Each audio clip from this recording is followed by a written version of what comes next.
Hey everyone, Mike Shaw here with Frequencytutorials. I'm going to show you today how to make a bass synth, sub-bass synth, really basic. So what you're going to want to do here is pull up Massive. Massive is just a really great synth program, especially for making custom synths. I feel it's one of the strongest. And what you're going to want to do to make a sub-bass synth is you're going to want to start here on this first oscillating tab. You're going to want to come in here and use a triangle wave. Triangle is just it's a lot more smooth than a saw wave and a little bit less harsh than a square wave. So you're going to want to use this triangle wave here. And basically, if you have this intensity too high, what you're going to sound like here, if you get a little... it's a little bit too hard hitting, so you're going to turn this intensity down a bit. And I like to keep this right about here and this position right about here.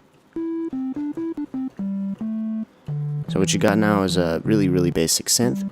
And go into your voicing envelope here. The fourth envelope is always the voicing tab. And you're going to want to turn up the decay and the level. This is going to help for compression reasons later.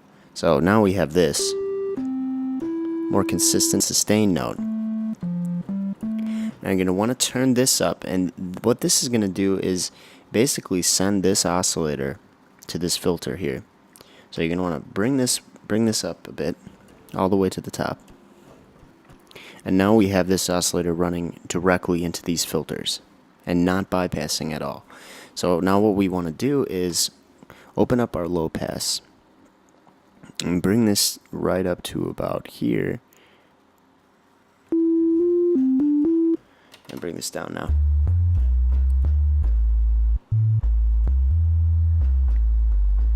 Now, depending on the mix and the kick drum that you're using, now I find that this particular bass is good for hip hop or a rap song, and you can also control the release here, which you're going to want to do. And when you do this, if you're making a hip hop beat or a rap beat, make sure that when you turn this release up, you're going to go into the voicing tab and make sure that your synth is on monophonic, because if you have it on polyphonic and you try to play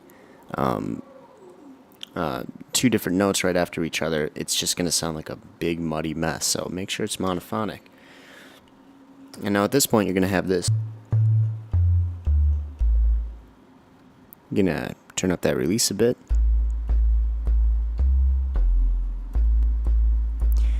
Now, one thing people overlook a lot of times is compression. Compression is extremely important. You're going to want to, for a sub bass especially, you're going to want to add a nice compressor to that. So, you pull up your compressor now, and you hear the tone. Now, the threshold is going to be how much of this audio file you're smashing down into a smaller size, and then basically the ratio is saying how much above that threshold how many more decibels above that threshold are we going to push. So normally you say, well, 4 over 1 is if you decrease the threshold now to 4 decibels, well, you're going to be pushing 1 decibel over that and your output, and then you're going to want to raise that output a bit. You can also move up this attack a bit if you want.